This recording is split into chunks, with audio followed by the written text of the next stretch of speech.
All right, I think we are now, you guys see the dot? I can see the agenda. Yeah, you're the only one that's Yeah, gonna see the dot. No, it we're says recording. recording up there. Yep, got it. Okay. Okay, right. we'll go ahead and start the Land Use Committee meeting of June 1, 2020 at 9:30 a.m. Would everybody please introduce themselves? I'm Scott Diener, Chair. Mayor Nick Rob Bond. Patonsu. J. I'm Rose Fred Pepe, Chang, council member. J. Rose Pepe, City Council. Carrie Salee, Long Range Planner. And Nick Bond, Community Development Director. All right, first agenda item is ADUs. This was something that Fred, I think, asked about probably 6 weeks ago or so. It seemed a Yes. long time ago. Yeah.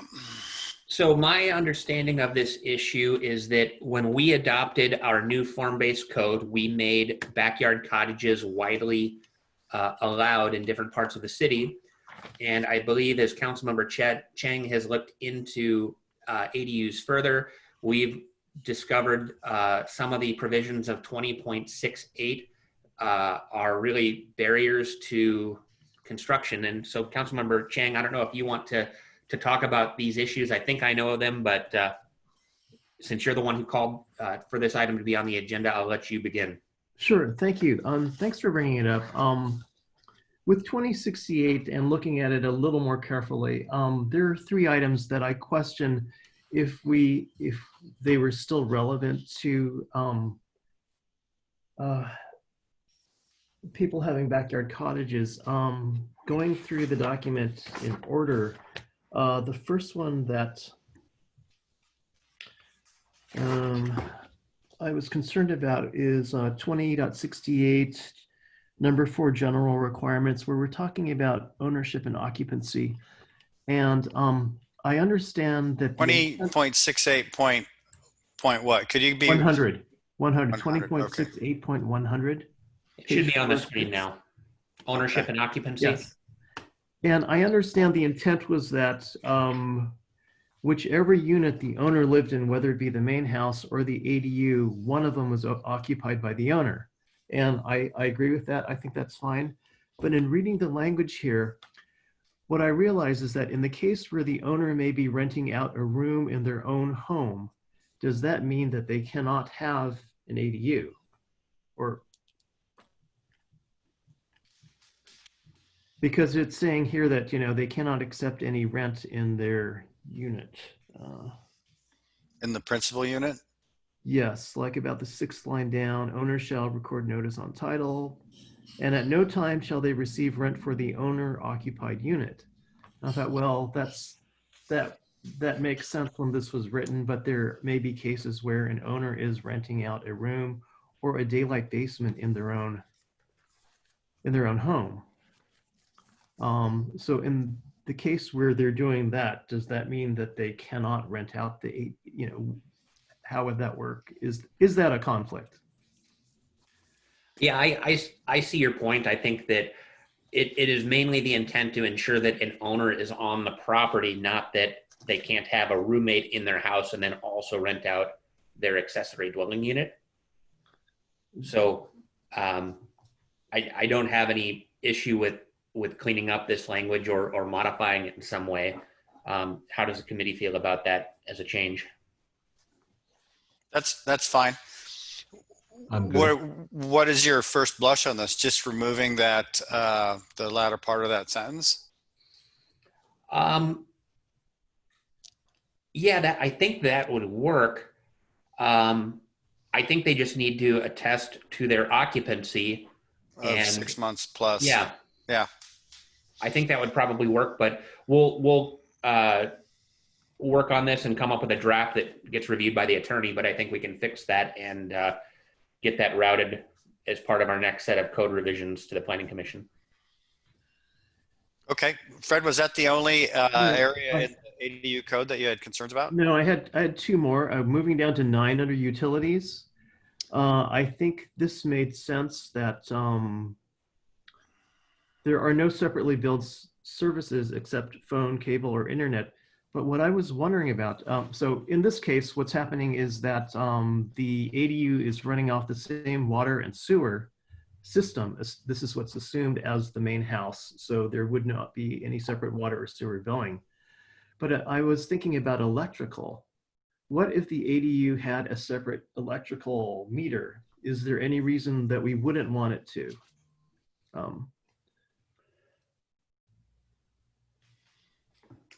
I don't have a real strong opinion one way or another. I think giving a separate electric meter really makes it more of a divided property, but I could see where if your tenant is using an excessive amount of energy, you don't want to get stuck paying for it, and it's hard to build that into your rent, and presumably that becomes taxable. So there's probably issues in terms of real estate excise tax and income tax because that's part of the rent, right? Yeah, I also, I was thinking that I would want a tenant to pay their, to be aware of their own electrical consumption.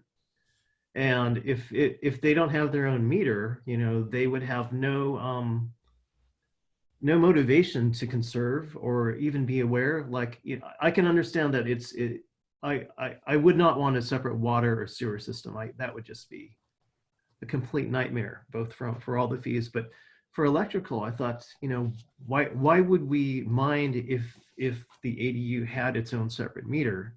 I would actually suggest that we add that to the exception of telephone, cable, or internet. I think if you're going to go electric, you should do gas also. Oh, sure. That's a good idea. That's good.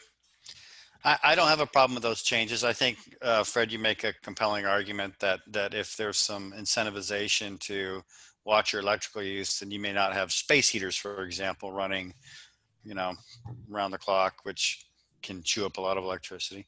Or an air conditioner or something. Or air conditioner, sure. Yeah. And then just the last item is the next section, 20.68.110, paragraph 10. And this is where, yes, we're talking about other accessory buildings. What happened in what I'm trying to do with having a detached ADU on my property is I have a pre-existing garage that is 240 square feet.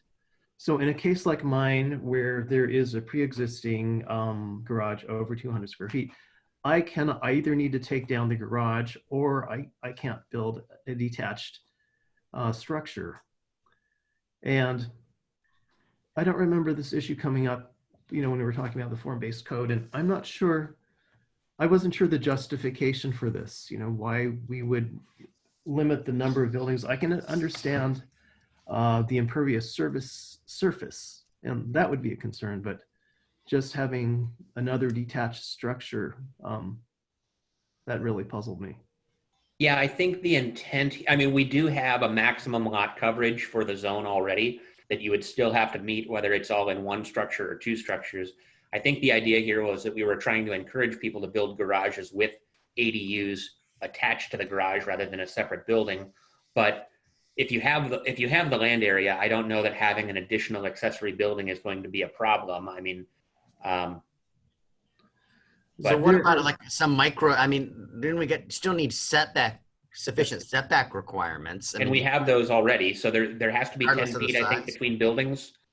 There's a 10-foot between buildings, and then there's all the lot setbacks, either 5 to 10 feet. So even with those, it seems that for me, the sticking point was, well, do I take down the garage? Do I attach it to the garage? In my case, I cannot build on top of the garage, which would be great, except then there's the view protection conditions. So I was thinking just a detached unit, behind the garage, separated by 10 feet and within all the lot setbacks. Yeah, I think as long as you meet the lot coverage, I'd support getting rid of this. I don't know, Jake, how you feel. Or if we're putting in, we're trying to get people to, use the, garage, build a combined unit. Do we want to put a grandfather clause in, such as if there is an existing detached garage, So, because we're really trying to get people not to build multiple structures, I believe, at the same time. That seems actually pretty reasonable, because I think it is good to combine them. If they're starting from scratch and building a detached garage and ADU, they should be combined. But if it's an existing situation, you don't want to tear down a perfectly good structure. What's to prevent then you from manipulating the code and building your garage today and 6 months from now building the ADU?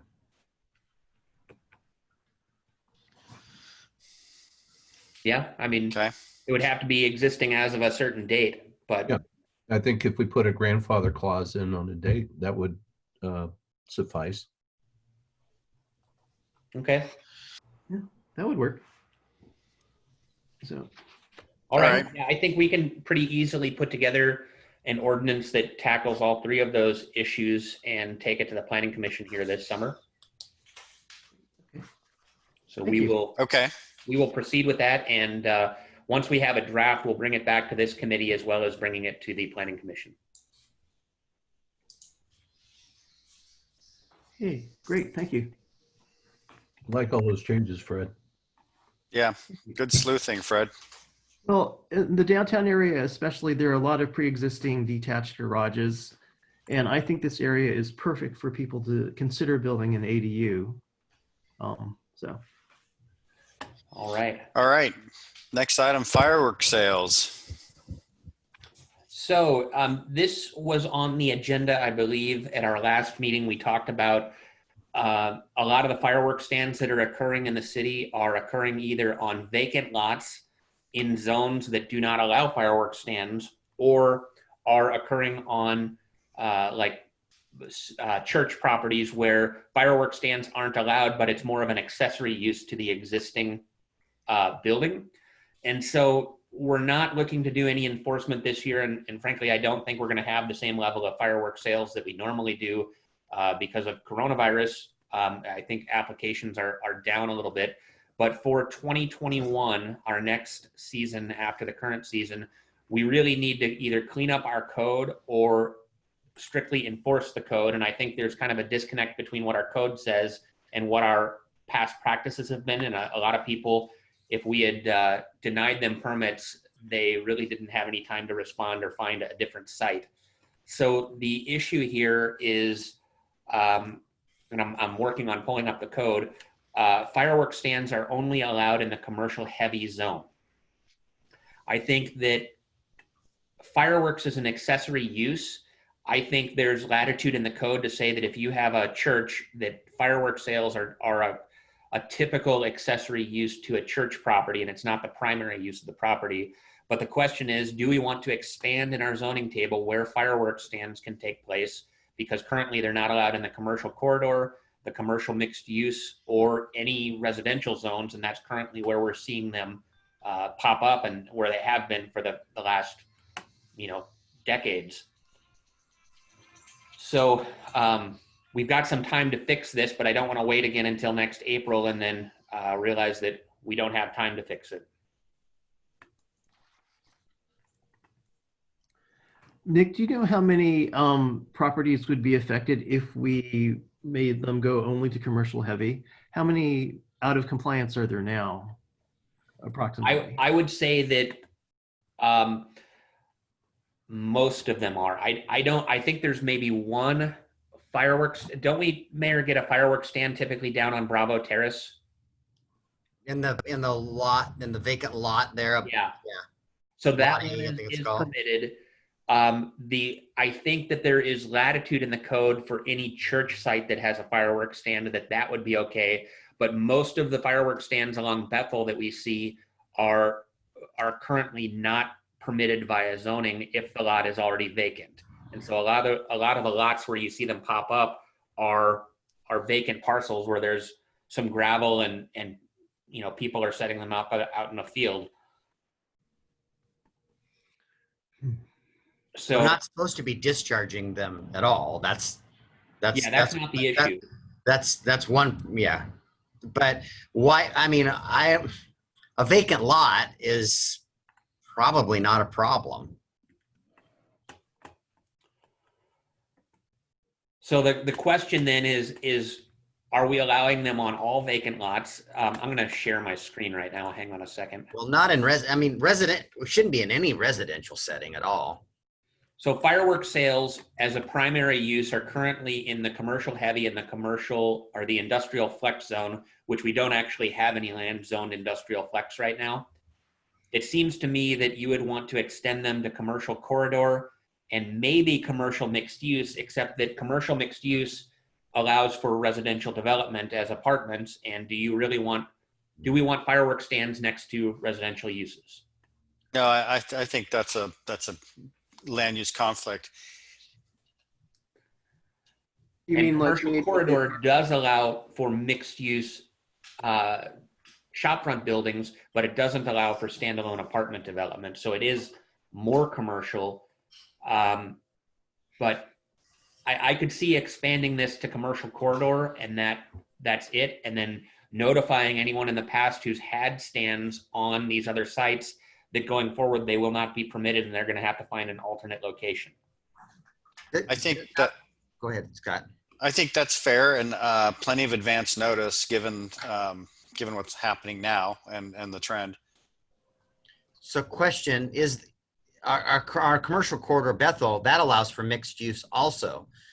Should there be a footnote that if the neighboring parcels are developed mixed use or with residential, with the residential component, that it can't have a stand next to it or something?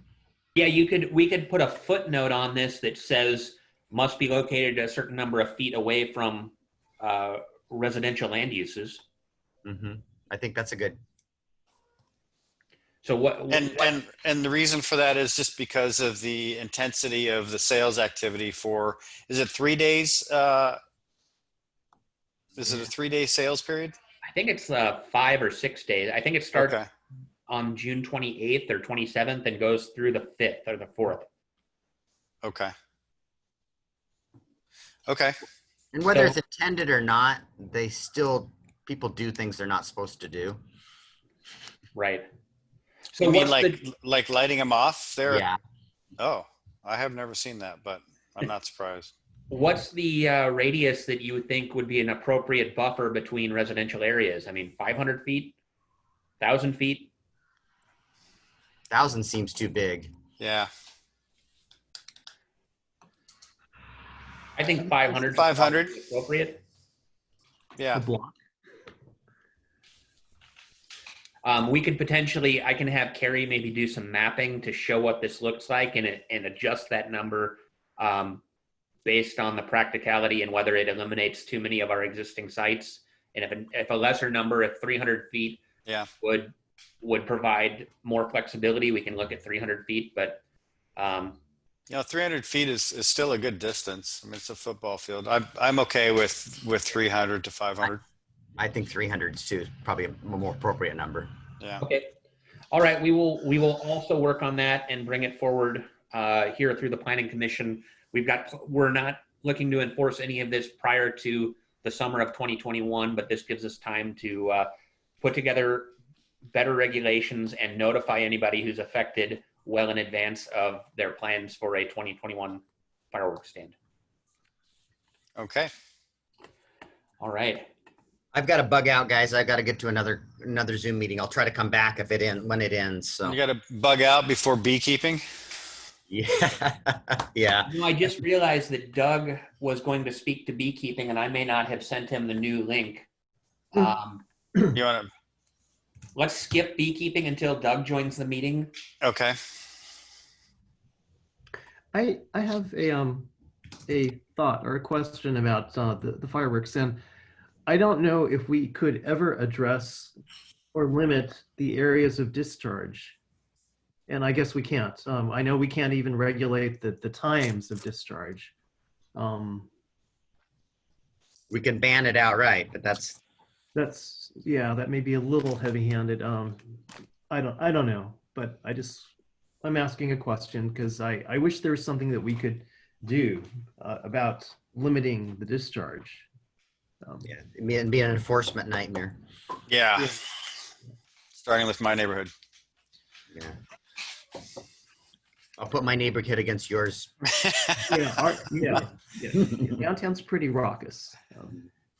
We've had some bad news stories in my neighborhood. A little girl almost lost an eye from neighbors down the street where it just went sideways. Anyways, all right. So do you want to skip agenda item number 3 and go to 4? Well, actually, Doug just dropped in. So, Oh, perfect. Doug, we were just moving to your agenda item, and I apologize for not sending you the link. You weren't on the original packet email. So let me share your item real quick, and then I'm going to let you start talking about it. Okay. So you can go ahead and start. I'm going to find this as soon as I can. Oh, okay. So I guess this is totally new to the land use committee. This hasn't been introduced at all. Right. Okay. So this arose out of a couple of different complaints. We had a beekeeper who I guess just got a little carried away and was on a little 8,000 square foot lot, and started with a couple of beehives and worked his way up to 13 hives. And so we had complaints from a neighboring property, and we also had complaints that took about 6 months to figure out from the business community down below. And they were complaining about what they thought originally was grease spewing out from the vent from the restaurant on their property, and figured out it wasn't grease, it was bee droppings, basically, because there's such a huge number of bees flying through that small area that they were dropping pollen and excrement all over the vehicles and everything else on that property. So that was just a minor nuisance complaint. It was just, people trying to figure out what was going on there. So we looked at other codes elsewhere. I did a lot of research and put together this draft proposal. We pulled out, the council has already seen the nuisance piece that had been included in here. And I got some feedback from someone with the Beekeepers Association, and she made some real good points that a lot of what was in that nuisance piece didn't have to do with beekeeping. It had to do with things like yellow jackets and all of that. And so we pulled that out, and they have a concern as well that anything in the beekeeping section that talks about nuisance just further increases the public's misperception of beekeeping and perception of bees as a nuisance, which, most of the public won't ever see this code. So I don't think that's that big of a concern, but her comments made sense. And so this is the proposal. The numbers as far as number of hives per based on square footage is really entirely subjective. I kind of took numbers from other codes and just tried to look at what was reasonable. So those numbers are just pretty much numbers that I came up with that are somewhat consistent with what else is out there, but they're not based on any science or anything like that. Doug, can I ask a question about the number of hives? Yes. So the subject property, that's 8,000 square feet. I understand from the last council meeting that I think there had been some positive work with the landowner to reduce the number of hives. Did they reduce it down to 2? Yes, he did. And okay. That was before I even came up with these numbers. He had already decided to reduce to 2 and had done that in cooperation with the complaining neighbor. He said that the neighbor felt that 2 would be reasonable. And then in terms of the hives themselves, is there a standard size for those hives, or could you have 2 Uber hives, or how does that work? I'm not familiar with what that looks like. Well, and this is, the more research I did on this, the more I realized that I know almost absolutely nothing about beekeeping. It is a big issue. It's very complex, and even among the professional beekeepers, there are a lot of differences of opinion about things. But Most hives are standard. They're called a Langstroth deep hive, and that's what is mostly used. And they hold anywhere from 10 to 80,000 bees per hive. And there are some smaller ones, but they need a certain number of bees to be sustainable to sustain an individual hive. There are other styles of hives, mostly that would, I think, have smaller numbers. And then not everyone who keeps bees keeps honeybees. There are people who keep bumblebees. There are people who keep mason bees. Those are more solitary, or the bumblebees have much, much smaller hives, maybe 50 to 100 bees to a hive. They don't store much honey. So, the commercial interest is in the honeybees. And those are the ones that are most likely to generate nuisance complaints, just because a lot of it is because of fear and because of the bee behavior, the large numbers of bees. But yeah, I think the size of hives is pretty much self-regulating.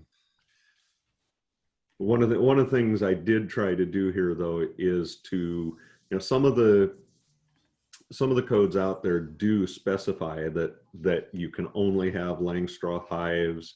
So they specify the type of hives. They limit beekeeping to honeybees.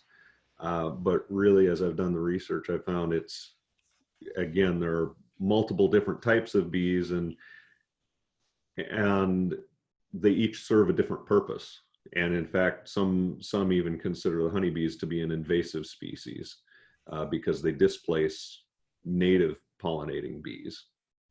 So I tried to limit this to not restricting beekeeping to honeybees, but to only have a code that addresses honeybees, because the others are far less likely to generate complaints. The mason bees are solitary. They don't have a hive. The bumblebees have very, very small hives.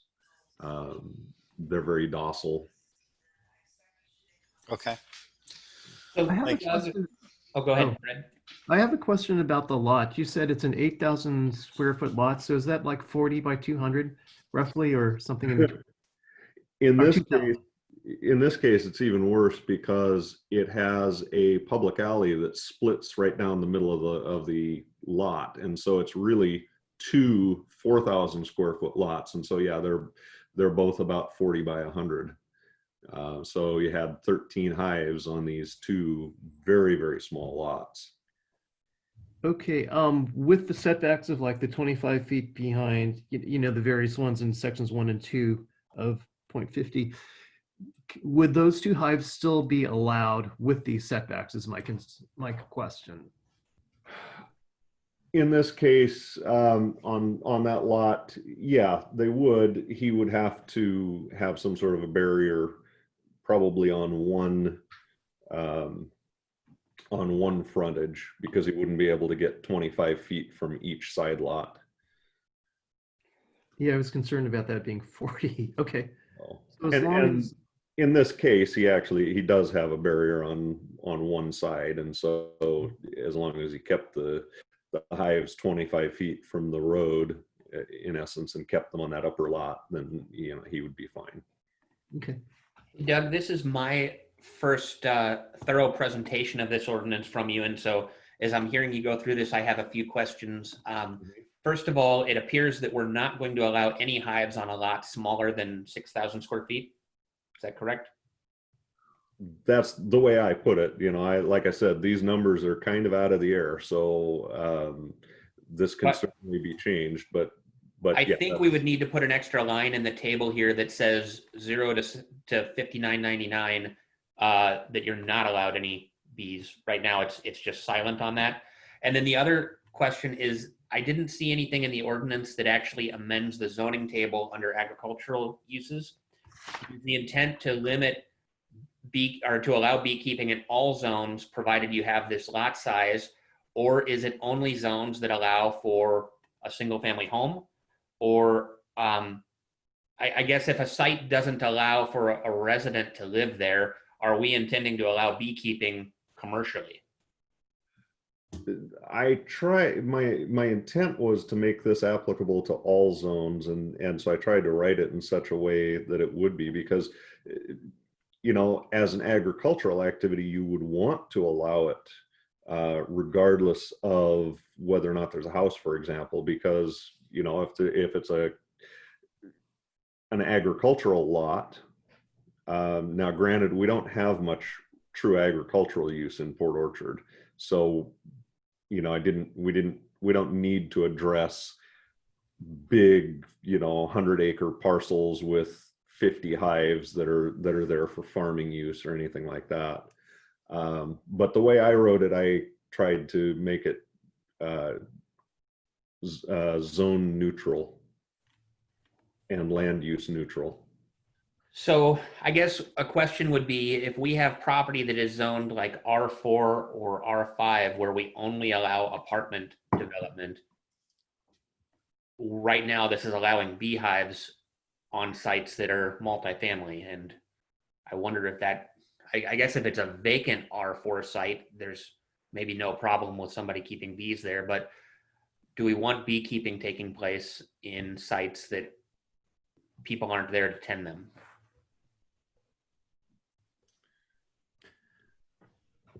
I don't. Yeah. I don't know that that's the I was going to say the best optics, but having bee activity with nobody there on site to regulate it, should something go foul, like let's say a dog wanders onto the property or something like that, or the neighbor's kid. I'm not sure that that's a good idea. I think you need to have somebody living on site who can tend to problems if they should arise. It would we could do that. It would take some definite changing of it, because you would want to allow it. Like I say, I think if you had, let's say somebody did have a 10 or 20 acre lot that they were running a small farm on, but didn't have a house on that lot, you would want to allow the beehives on that lot. You know, I was thinking more of the smaller lots, really. Yeah. And so maybe we could pull that out. The reality is that, you know, the beekeeping, well, yeah. If it weren't for this one lot, this one site that had been a problem, we wouldn't even be going down this road of regulating this. And in the 18 years I was with the City of Lakewood, we had issues with beehives came up twice, and both of those would have been adequately addressed by this. So it's not something that comes up very often. You know, as I found, there are a lot of people who have beehives in residential neighborhoods, and you just don't know it because they manage them properly, and they're not an issue. So I can think of one or two properties that are borderline farms in the city of Port Orchard. I think there's one at the corner of Blueberry and Bethel that is still, they have livestock and other animals on site. And so that site, I believe, is commercial mixed use, but they currently have a house there. And so obviously they're a non-conforming use because they haven't chosen to redevelop their site. It almost seems to me that rather than making this a primary or a principally permitted use, it might be better as an accessory use, so that it's accessory to some other permitted activity that's taking place on the site. I agree. And we have a place. Am I still sharing the zoning table? Just the beekeeping ordinance. Let me switch my screens here.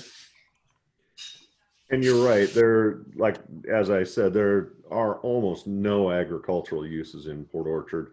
You know, my thinking in doing this was I was thinking of places where there are maybe not agricultural uses, but where, you know, somebody has multiple lots. They've got a house on this lot, but they have other lots that they own that are nearby where they could be having beehives, and would be preferable for them to not be on the same lot as the house. You know, if they've got land, if they've got woods, they've got open space, you know, it might be preferable for them to have them on the lot that's further from the house.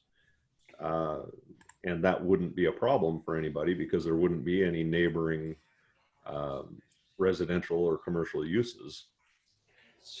Yeah, just looking at accessory uses, we have livestock keeping as an accessory use, presumably to a single family residential use, but it's permitted in R1, 2, 3, and the Greenbelt zone. I think that adding beekeeping / apiary to the accessory use table, we could say it's permitted in all of the zones, but it has to be permitted as an accessory use to either a farm or dwelling, a single family dwelling. It seems would be. So when you say permitted in all the zones, you're saying permitted in all the zones that livestock currently is permitted in. Well, I was thinking even more broadly. So if there is a, for instance, that property at Bethel and Blueberry, livestock keeping is not an approved accessory use at that location. So maybe as an accessory use, it's dependent on there being a home or farm that is there that is either conforming or legally non-conforming. So I think we need to do a little bit more refinement on how we link this to the zoning table, because we're creating rules without actually addressing it as a use in the zoning table. But I'll defer to the committee, I guess. I think it sounds like you're supportive of making an accessory use, and it seems like there needs to be somebody on the site, and how we go about that, I think there's a number of different ways we could do that. But if that seems agreeable, we can work with Doug and I, and Carrie can get together and try to continue to refine this a little bit. Okay, so I had a question about 0501B, which is that hives can be placed at least 8 feet above immediately adjacent ground level of the adjacent parcel, provided all the other requirements are met. To me, it looked like throughout the ordinance, there are these barriers that are in place, the flyway barrier, the fencing extended in either direction. And I guess I'm having a hard time visualizing what this looks like. Does this mean putting the hives 8 feet in the air? There are a couple different ways it could be. It could just be that it's on a lot or on a portion of a lot that's at least 8 feet higher than the neighboring property. And the purpose, and this is taken out of some other codes, that's a semi-common provision. And the idea with the barriers and the setbacks and all of that is that you just want the bees to be up in the air before they cross the property line, because bees forage over an area of 2 or 3 miles, and you don't want them going in large numbers into the neighboring property and hanging out, especially, and this is where the water source comes in as well. They have to provide a water source on site, because otherwise the bees might go to a neighboring pool or water faucet or bird bath looking for water because there's not enough water on site. And so the idea is that you want the bees at least 6 feet in the air before they leave the property, because then they're more likely to be just transiting out to their foraging area rather than just spreading onto the neighboring property. So this 8-foot height serves that purpose. Okay. And just one other comment on 050 is that 050-2, the thing about the proximity to the road and getting them 20 feet up in the air and all of that, I've really been debating about that, and I really think that's excessive. And two, you have to have a permit to have a fence over 6 feet. Right. And saying you need to be 6 feet in the air, and now all of a sudden this is something that came out of the code that I used as a primary model for this.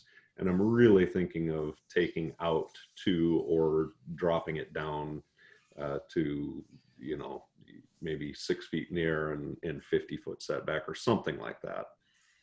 I kind of think I kind of think one already covers it. So I'm kind of thinking two should just be struck out of there. I would support that. Yeah, I agree.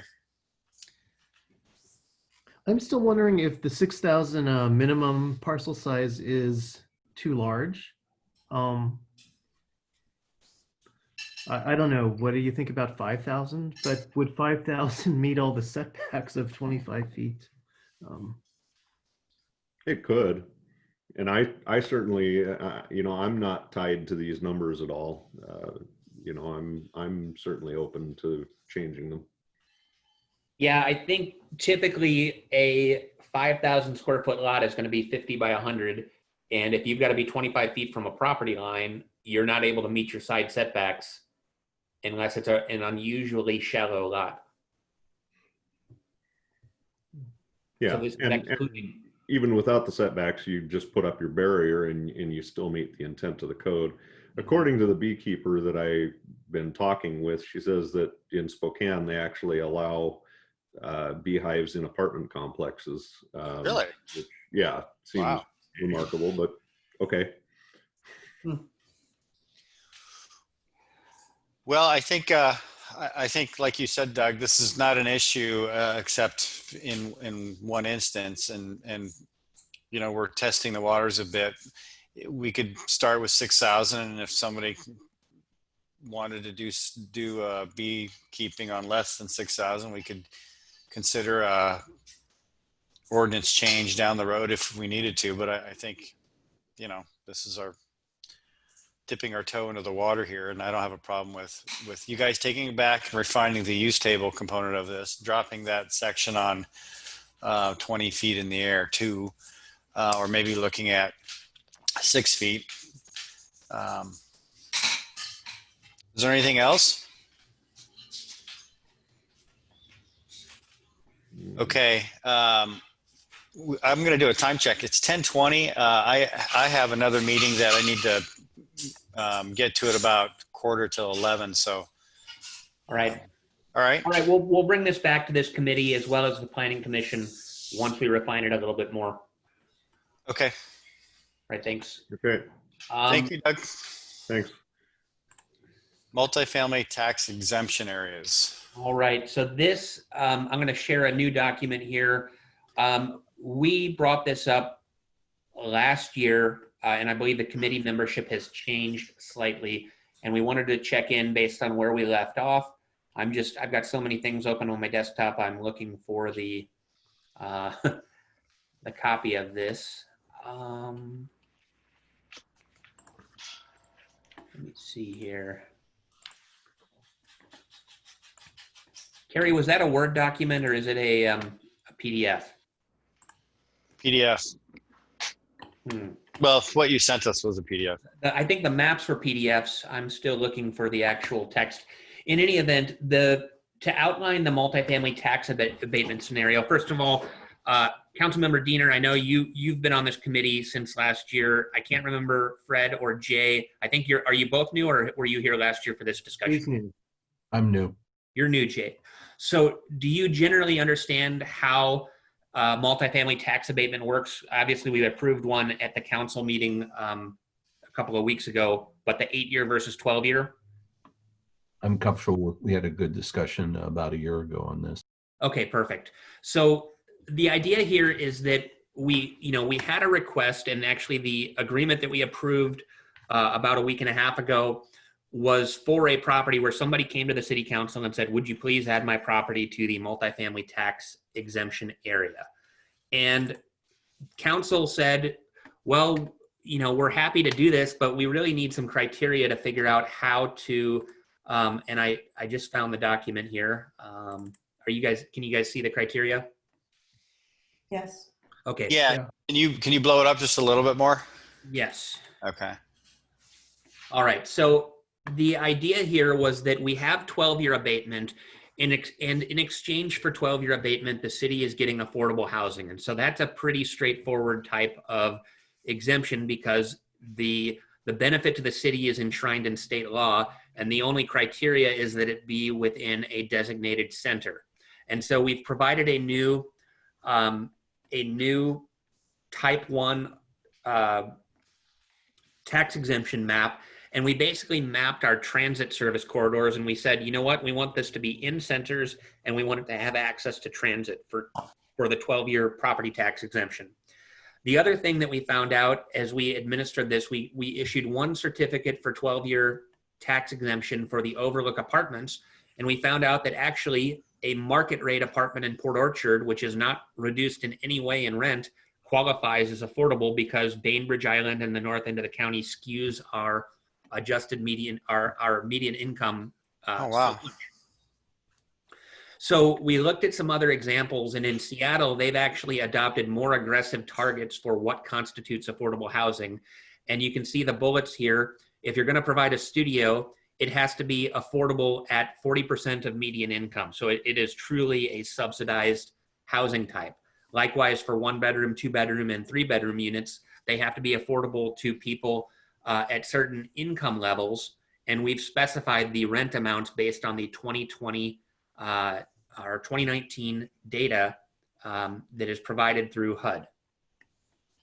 So the map for this, like I said, we have centers designated in our comp plan, and anything that's within a quarter mile of transit, we have said would be eligible for 12-year tax exemption. And so this would add several properties to the tax exemption map that were not previously included for this tax incentive.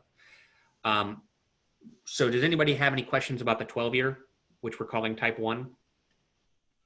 Does this approach seem reasonable if we take it and put it into an ordinance format? Go ahead, whoever that was. Jay? I think somebody just returned to the meeting. That's the mayor coming back. Oh, okay. I have no problems with that, how it's presented. I'm looking at the Redline version, and just to be clear, what you're showing is the red line's accepted, the change is accepted. Correct. No other differences? No other differences. Yeah. Okay. I just thought it was easier to read this way. Yeah. Okay. So the only consideration to that is that I noticed on our map that we are mapping transit stops rather than transit lines. And I believe Kitsap Transit is willing to add additional stops as these things are constructed. So one of the proposed map changes that I would suggest would be to make it within a quarter mile of the line, because there is an opportunity to add transit stops if a project were to come in and provide affordable housing. So that might expand the map slightly. So for type 2, the second map would be type 2 for redevelopment, and this is an 8-year tax exemption.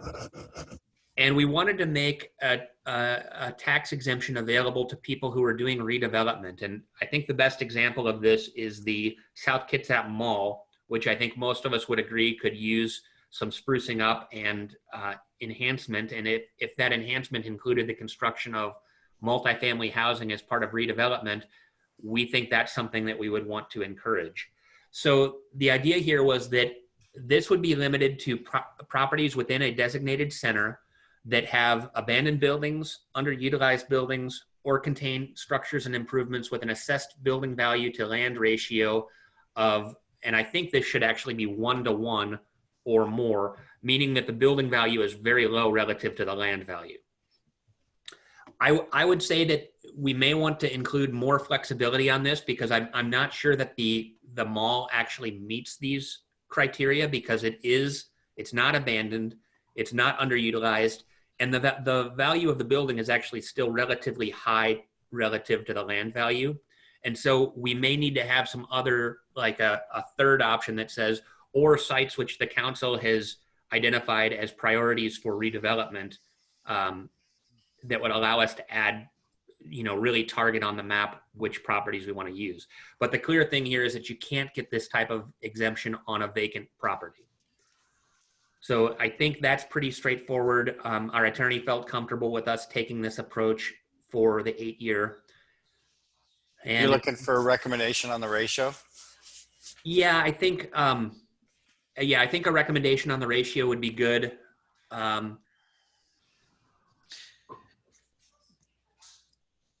Well, do you want to talk about 2-to-1?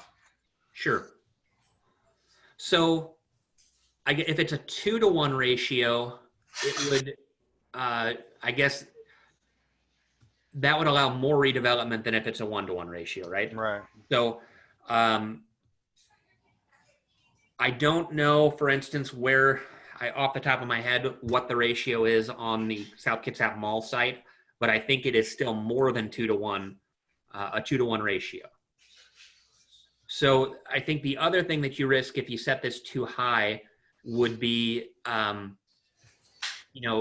think the retail real estate market is relatively weak right now, and we don't necessarily want to encourage too much redevelopment of retail for multifamily, because then we're losing space for businesses to locate, and we're potentially cutting our supply because people may come in and just build apartments rather than actually doing anything mixed use or preserving some of that capacity.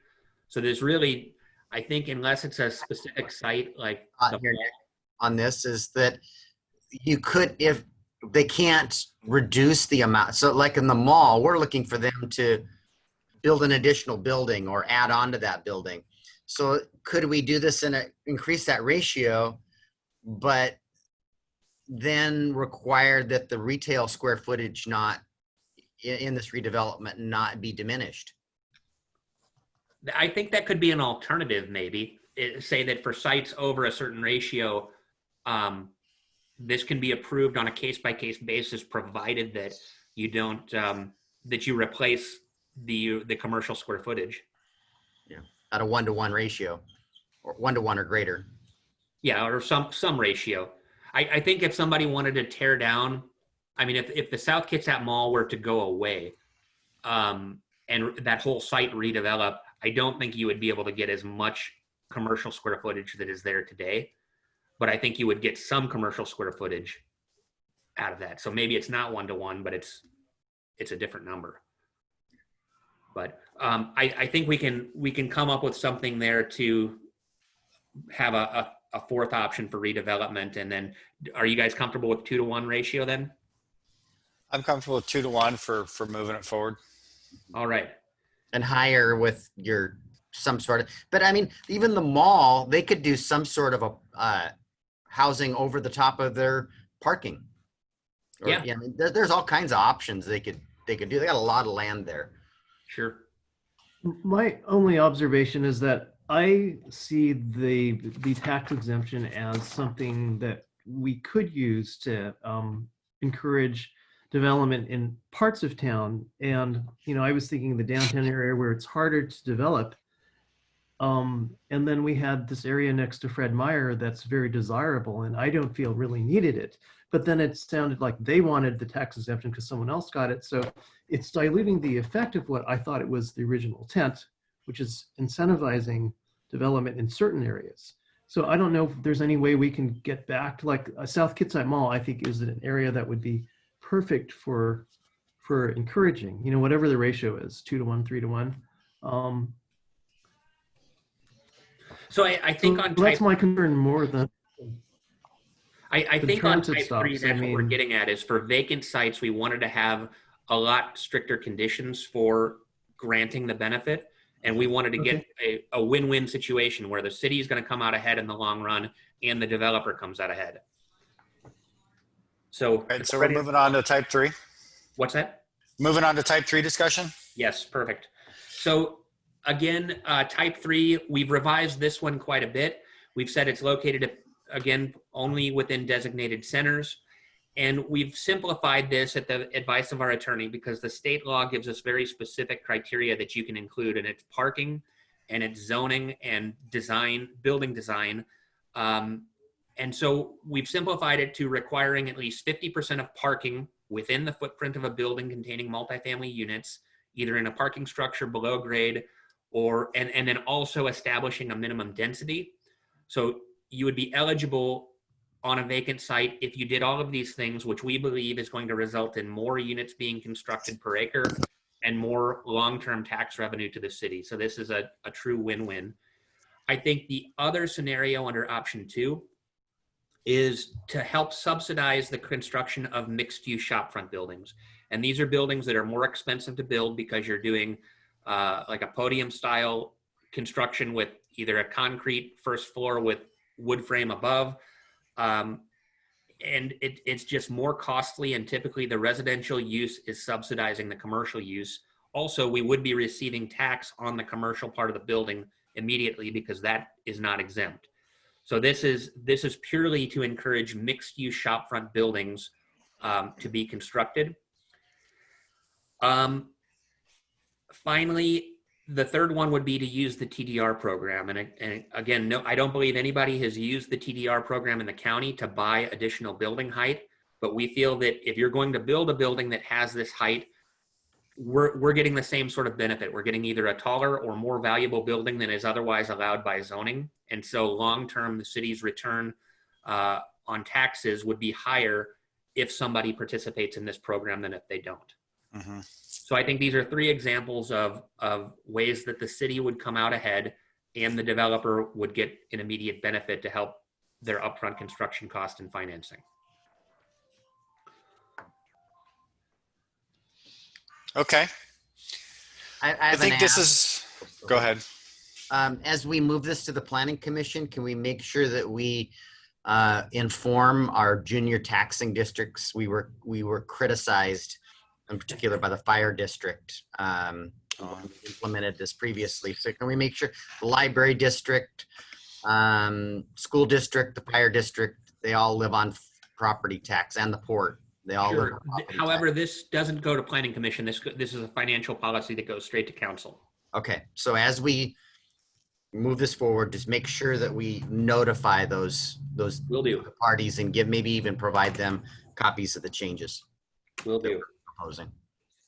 Okay, we don't have a whole lot of time for the remaining requirements, and I think I'd like to move on to item 6 before Councilmember Diener has to check out, if that's okay. Yes. All right, so item 6, we have been working through the Planning Commission on some design code changes requested by McCormick Communities and Quadrant, who is building McCormick North. That's currently under construction. And McCormick requested about eight different revisions. The revisions addressed a variety of things from porches, allowing the door to face the side of the house, even though the porch faces the front of the house. That was a product that is apparently really popular, and our code would not allow because we require the door to actually be facing the street. The Planning Commission was fine with that. There were also code requirements concerning the ground floor height elevation. If you look at the, I assume you can see the ordinance right now, but there's letter C here shows that there's a minimum height of the first floor above the adjacent grade. And with, the code that we adopted was taken from an area that is mostly flat. And with as much topography as we have, this becomes really costly if you have a sloping lot. And so we provided some alternatives for having a house constructed at grade with a slightly increased setback. Let's see, Carrie, you can jump in here as well. This is actually not the Redline copy that I have up. So,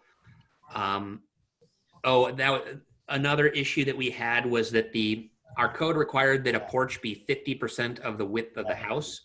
However, when you have front-loading garages, that really doesn't work because typically your garage is going to be 20 I'll feet. call him as soon as I'm done. And your house is going to be 20 feet as well, which means that if the remaining portion of the house is not at least 20 feet, your garage has to have a porch in front of it. And so that really wasn't workable. And so we've made these additional graphics to show that when there's a garage, it has to be 50 feet or 50% of the width of the portion of the house, excluding the garage. And so there's 2 examples showing how that would work. But one thing the Planning Commission declined to recommend approval on, which we are going to suggest that the Land Use Committee recommend council consider, even though the Planning Commission didn't recommend this, is we have a section of code that deals with the width of a garage.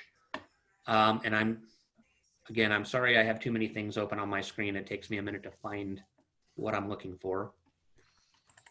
I think this is the document. Can you see the new one that I just opened? Yeah. Okay, so one of the two things that Oh, McCormick load up just a hair.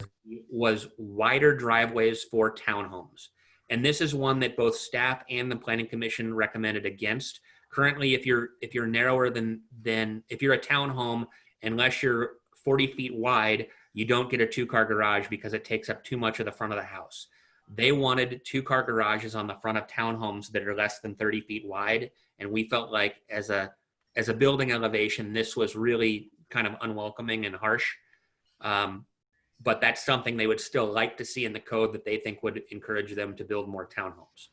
So if land use committee has a recommendation on that or wants to at least discuss it at council, we're happy to bring it forward for further review.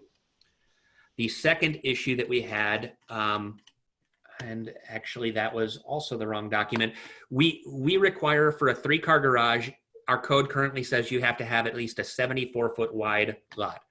What we've determined is that 74 feet is probably wider than is required. They wanted to move the minimum lot width to 60 feet, which means that you would typically have a 30-foot garage with 20 feet of house. And so it's roughly 40% of the front of the house would be porch and 60% of the house would be garage bays. And I have a plan from one of the recently constructed houses in parcel D. This is Eldon Trails. And if you can see this plan, it shows the third garage bay as being 8'3", and then a 16-foot garage door for the other 2. And then the rest of the house here as having a den and a foyer with a covered porch. And so right now at McCormick, we allowed this on 60-foot lots previously, but now you have to have at least 74 feet of width, which means most of the lots that they're platting right now can't have a house with a 3-car garage. So the planning commission felt that they wanted to keep our existing code requirement, which required wider lots for 3-car garages. I think that reducing it to 60 feet or something in between 60 and 74, maybe 66 feet, would be appropriate to allow for a wider use of a 3-car garage. And I'm looking for you guys to either recommend that we move forward with the 3-car garage option or at least move forward for discussion of the 2 alternatives. So you said 66 feet. What's magical about 66 feet? It's just splitting the difference of what our code requires now and what they're asking for. Okay.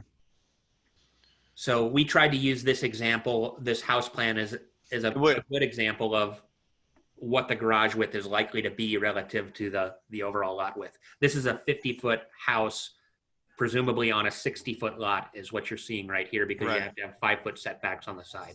So splitting the difference still doesn't get them the 3-car garages on those lots. It would have to be slightly wider. So Okay. we allow that much garage on the frontage of a house? We don't now. Under the new code that we adopted, you have to have a 74-foot lot in order to get 3 garage bays. Okay. So I'm trying to get my head over somebody who would want that. yeah, I think 3-car garage? Yeah, go out to I Eldon know lots of Trails. people that would want that. but that's what your house looks like. Your house looks like all garage. And then you have a tiny porch on the side where you get to the back. It's just... And remember too, we've got it's golf carts, golf course community. We've got a golf cart zone out there. It's very desirable. Shops. realize And it's Fred, hard- presumably you have wider houses when you have those 3-car garages. So I don't know how everybody else feels, but I'm okay about bringing this to the council for more discussion. Sure. Okay.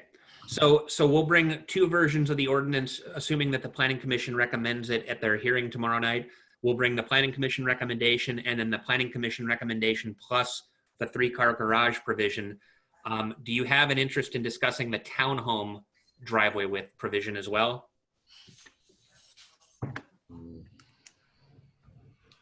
I'd be okay if it came to council. Yeah. Yeah. Okay. Hey, Nick, the 74-foot that's currently in play now, that then is presuming 3-car garages for quarter-acre lots. Is that the target? I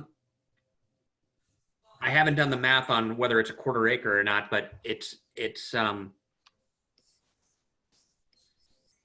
would definitely be less than a quarter acre lot.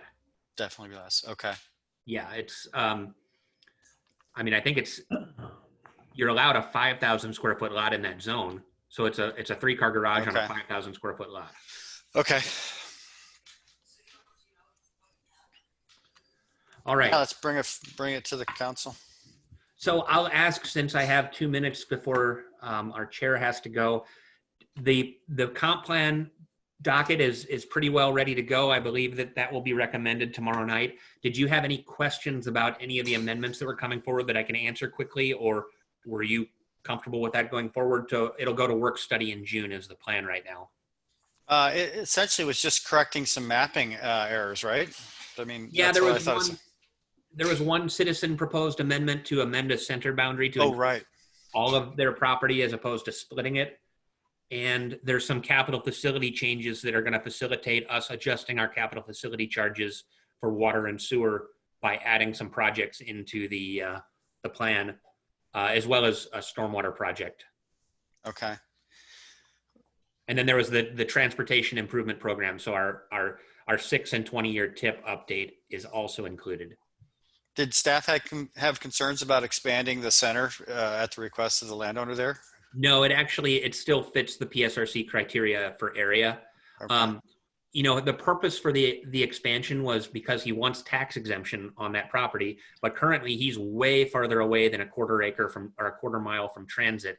So unless he were to provide a transit connection through his site, like through Bravo Terrace and out to Bethel, I think that he's still not going to meet the criteria unless it's an affordable project, and the affordable project has to have he's not going to meet the criteria for any of the tax exemptions without getting transit to the site, essentially. Mm-hmm. Okay. All right. The other issue, the tree canopy code, did you have any questions about that before you go? I didn't. I was looking for a Redline strikeout version of that to really understand what the changes are. Are you able to represent those changes pretty easily? I think it's a total revision to the code. Total revision. Okay. Yes, right now. What we realized when we did the Geiger plat was that site was entirely forested, and had like 400 significant trees. And our code said if you want to develop that site, you've got to replace those 400 trees with 1,200 trees. Right. And there was no room to do that. And so we've gone to a totally different system where we talk about the percentage of lot coverage once it's built as being like 35% for residential developments, and for multifamily developments, the percentage goes down. And there is still some requirement to replace one-off significant trees. Is that right, Carrie? Like if you want to cut down a significant tree near downtown, that still requires a replacement. Yes, that's correct. So it's kind of, it still has some elements of our old code to protect trees in well-established neighborhoods, but it really is changing how we do things for new development to focus on long-term tree canopy creation rather than preservation of significant trees. Is anybody waiting on this code change? Yes, Okay. several. Well, I think they found a way to go forward without it, but so maybe it's not as urgent if you need more time to review it. This has or has not gone to Planning Commission? The hearing on this is tomorrow night. Oh, okay. They've been working on it actually for a year. Okay. I like it in principle. I was a little puzzled by some of the details, but that's okay. I like the concept. I'm comfortable with letting the Planning Commission is going to hear it anyways, but getting that back from them. Take it to work study on June, the June work study meeting. Okay. So this is That's just fine. giving you a heads up, and we'll just take it forward without a formal recommendation from Land Use Committee. Okay. Okay. All right. I had added an item to the agenda that we didn't get to talk Right. about. If you have any questions or concerns, email me in the next 24 hours and I will try to get you a response. That was Okay. a survey related to our downtown plan. Okay.